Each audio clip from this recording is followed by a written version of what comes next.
کیا تراوی کے بغیر روزے صحیح ہوں گے؟ پورے رمضان کی تراوی نہیں پڑی اور تمام روزے رکھ لیے تو کیا روزے صحیح ہوئے یا نہیں؟ سلیم نسیم، دیکھیں تراوی اگر کوئی نہ بھی پڑھے تو روزے اس کے بہرحال صحیح ہو جاتے ہیں، روزوں پہ فرق نہیں پڑتا، لیکن تراوی سنت مؤکدہ ہے، قابل ملامت ہے وہ شخص جو تراوی کی نماز نہیں پڑھتا، تو اس لیے تراوی بھی پڑھنی چاہیے۔ کبھی بہت تھکاوٹ ہو نہیں پڑھی جا رہی تو ٹھیک ہے، کم کر دیں، مختصر کر دیں۔ ویسے سنت مؤکدہ 20 رکعتیں ہیں، اس پہ چاروں اماموں کا اتفاق ہے۔ حضرت عمر رضی اللہ تعالی عنہ سے 20 رکعتیں ثابت ہیں، اور شروع میں اسلاف میں ہمیں 16 رکعتیں بھی ملتی ہیں، 20 سے زیادہ بھی ملتی ہیں، لیکن بعد میں جب تحقیق ہوتی چلی گئی تو چاروں امام اس پر متفق ہو گئے کہ کم سے کم تراوی کی رکعتیں 20 ہیں۔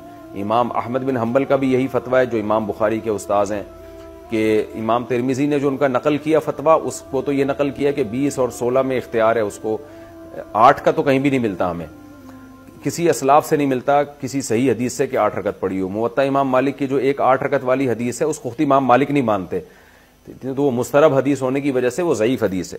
تو موطا امام مالک میں بھی 20 رکعتوں کا تذکرہ ہے، اور بھی ہمیں بہت ساری روایات میں زیادہ تر میں 20 رکعتوں کا تذکرہ ہی ملتا ہے، اس لیے امت کا اس پر اجماع ہو چکا ہے کہ 20 رکعتیں۔ یہ اجماع ہونے کے بعد پھر اختلاف پیدا کیا ہے 20 سے کم، بعض لوگوں نے فتویٰ دیا کہ 20 سے کم۔